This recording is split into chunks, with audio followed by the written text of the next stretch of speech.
este momento nos encontramos en Bomberos, en la estación de bomberos, y como pueden ver, dentro de una ambulancia. Me acompaña el sargento Fabián Rendón y estamos muy contentos de poder estar aquí. Yo estoy muy emocionada. Bienvenido a nuestro magazine. Muchas gracias, muy amable por la oportunidad. Estamos súper felices. Ustedes se preguntarán, ¿pero por qué están dentro de una ambulancia? Hoy vamos a hablar de primeros auxilios y de botiquines. Y pues tengo a la persona idónea que nos va a explicar un poco pues de este arte y como de esta forma de poder salvar la vida o al menos evitar pues eh, un desenlace trágico. Hablemos de los primeros auxilios, para los que no saben qué son. Bueno, los primeros auxilios son los primeros cuidados que se le prestan a una persona, que pueden ser, pues obviamente básicos, los más adecuados también y provisionales, ¿no? Y pues para eso de todas maneras hay que tener cierta capacitación o algún entrenamiento para poder lograr, digamos, en el paciente unos resultados adecuados o que por lo menos lo podamos llevar a la IPS o al hospital o clínica, por lo menos con las mínimas complicaciones en lo posible. ¿Cuál podría ser esa mínima situación en la que nosotros podríamos ayudar y la más difícil en la que los primeros auxilios se hacen presentes? Bueno, pues hay algunos conceptos básicos que debemos aprender a manejar, digamos desde la ciudadanía o desde las empresas, pues lo que debemos hacer es simplemente tener los conocimientos frente a lo que es el soporte vital básico, ¿sí? O el BLS que se denomina. Pero realmente lo que nosotros tenemos que mirar realmente es que el paciente pues esté bien de su vía aérea y su ventilación y su circulación. Ya posteriormente, desde que garanticemos esta parte, pues ya se inicia las labores de pronto de inmovilización y camillaje y transporte. Pues obviamente esto de pronto uno lo denomina o lo, lo nombra así, pero realmente a veces es un poco más complicado poder llegar a establecer cuál es la, la situación real frente a la ventilación, la circulación, si el paciente va a requerir o no de una reanimación cerebrocardiopulmonar y cuál es el concepto que de pronto la AJA ha dictado para eso, que digamos que la American Heart Association es la que está dictando ahora, hoy en día, las guías, las guías para poderlo hacer de una manera efectiva, ¿ya? Interesante esto y la verdad es que sí es de mucha responsabilidad, es saber qué está pasando y poder ejecutar pues el proceso o el procedimiento adecuado. ¿Cómo identificamos qué procedimiento debemos hacer? Digamos si una persona está presentando índices de problemas respiratorios, como que se está ahogando, no puede respirar, ¿cuál sería el procedimiento? Bueno, pues lo primero es verificar la vía aérea, ¿sí? Verificar que la vía aérea esté permeable para poder eh, determinar cuál es el paso a seguir. Y pues verificar también su ventilación, qué tan bien o tan mal está respirando. Y eso lo conocemos pues de acuerdo a la capacidad que tenga torácica, entonces su ventilación como Está tal. muy hinchado. No, pues es más que todo como los movimientos respiratorios, la inspiración y la expiración, también en frente a la saturación de oxígeno que debe ser de 90 a 100%. Pero hay unos conceptos como el estridor, la sibilancia, que son, digamos, sonidos que podemos percibir desde el tórax. Entonces eso nos determinaría a nosotros si hay una dificultad respiratoria o no. Y también establecer por qué existe la dificultad, porque puede ser por inhalación de algún tóxico, porque haya de pronto alguna enfermedad de base como una enfermedad pulmonar obstructiva crónica posterior a un tabaquismo, o porque haya de pronto una insuficiencia cardíaca congestiva del paciente, por un asma, por ejemplo, ¿sí? Desencadenantes alérgicos. Entonces son diferentes las situaciones que uno tiene que empezar a valorar para poder determinar cuál es el origen o la causa de esa dificultad respiratoria. Bueno, después de identificarla y de saber más o menos por qué pasa y cómo está pasando, ¿qué hacemos? Bueno, pues ahí habría que mirar si requiere oxígeno o si requiere de pronto de algún mecanismo ventilatorio eh, como artificial, exacto, a través de pronto de mascarillas o de BBMs. Sí, un BBM es un bolsa válvula mascarilla, que es un dispositivo que normalmente lo conocemos como AMBU, ¿sí? Pero pues es un BBM, que es un dispositivo para reanimación o ventilación mecánica. Bueno, si nosotros nos vemos envueltos en una situación como esta, una persona del común, una persona que no sabe nada de primeros auxilios, ¿qué debería hacer? Bueno, pues primero que todo tratar de asegurar la escena del paciente y pedir ayuda, ¿sí? Llamar a las líneas de emergencia. Por ejemplo, a nosotros en Bomberos la línea 119 que mantiene habilitada las 24 horas del día, 224-2222 que es el número de la guardia, también 24 horas.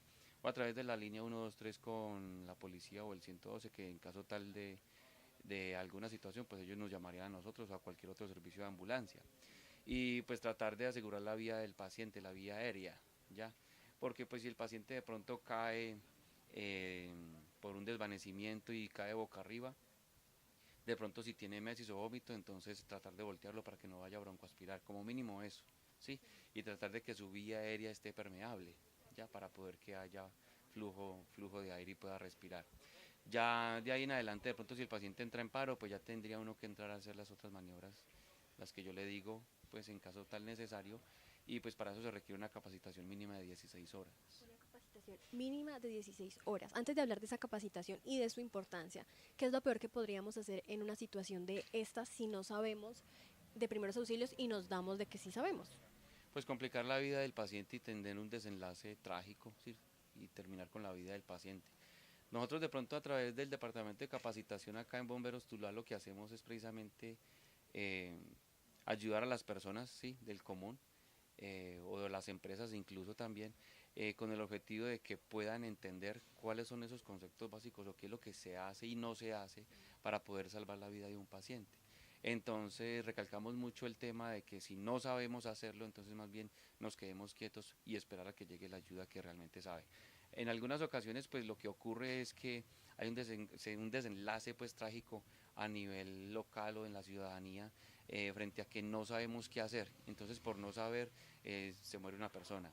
Normalmente después de 4 minutos de un paro cardiorrespiratorio inicia una lesión cerebral que es irreversible y después de 10 minutos hay muerte cerebral.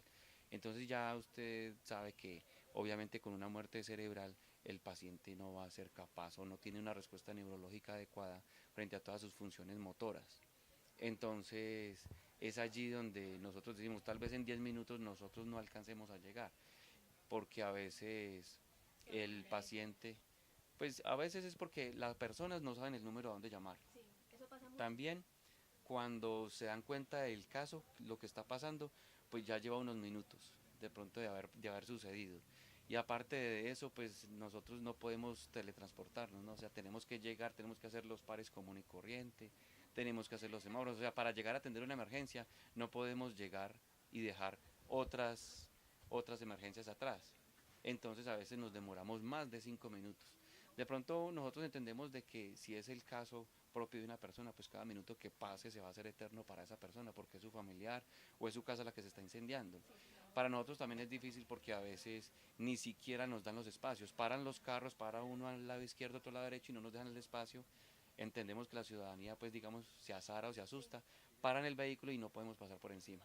Entonces una cosa vive el ciudadano que está viviendo la emergencia y otra cosa vivimos nosotros acá desde el lado de nosotros, que queremos llegar rápido, pero a veces es imposible por muchas situaciones que hay en el camino, en el trayecto. Claro, y es que hoy en día se presenta también esta situación porque no sabemos reaccionar ante las situaciones de riesgo, entramos en pánico. Es como la primera respuesta del ser humano porque no estamos preparados y no tenemos esas mínimas 16 horas de primeros auxilios. ¿Dónde podemos adquirirlas? Yo sé que aquí pues brindan esa capacitación, ¿cómo podemos adquirir a ella y por qué es importante?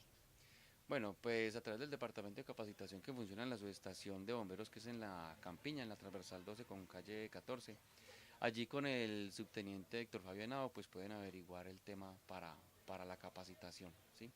Entonces, pues nosotros normalmente dictamos esas capacitaciones, entonces, pues para poder, digamos, como que la gente, la ciudadanía sepa qué hacer, así sea de manera básica, ¿sí? Y poderle, digamos, garantizar la vida a las personas. Entonces nosotros lo podemos hacer. Pues, tenemos la habilitación, sí, desde la Secretaría de Educación y tenemos desde la Dirección Nacional de Bomberos de Colombia también, digamos, la habilitación o los permisos para poderlo hacer. Para que usted no dude y sepa que aquí va a tener la capacitación ideal y necesaria para poder ayudar a las personas que lo necesiten. Puede ser usted, puede ser su familia. Uno que sepa, una persona que sepa de primeros auxilios puede hacérselos a él mismo.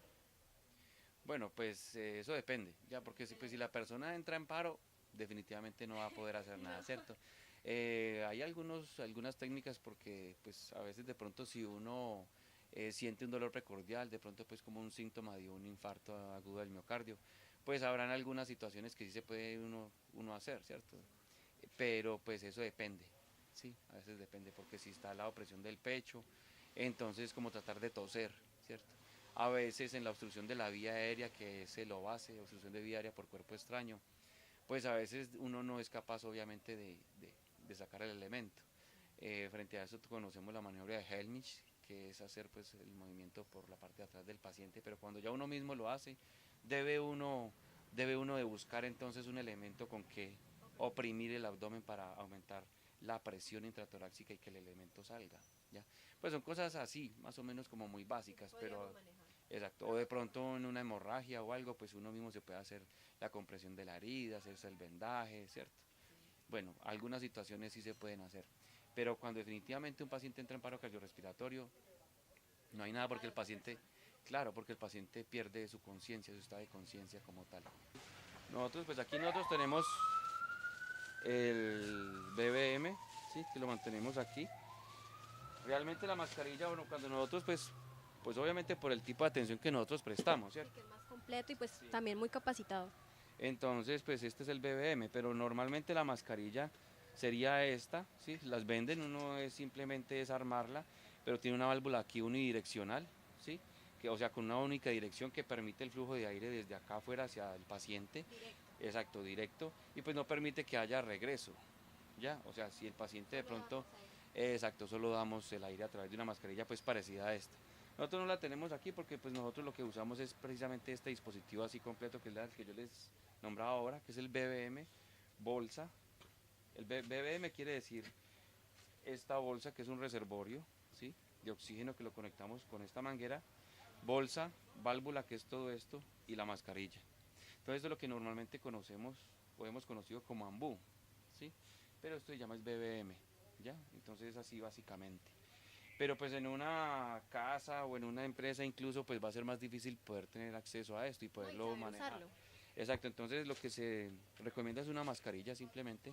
Una mascarilla que podamos utilizar. Es muy interesante, ya saben, lo básico que tenemos que tener un botiquín, por ejemplo, las personas que no sabemos de primeros auxilios, son como materiales para curar heridas y inmovilizadores. Sí, y también el tema de los apósitos o las gasas para la compresión de heridas. Para la ¿Hay salida? comprensión de heridas, para que lo Doctor, tengamos en ¿tenemos que cuenta. salir? ¿Tenemos salida? Disculpa, Entonces sí. ustedes vamos conectados con nosotros porque seguimos con más.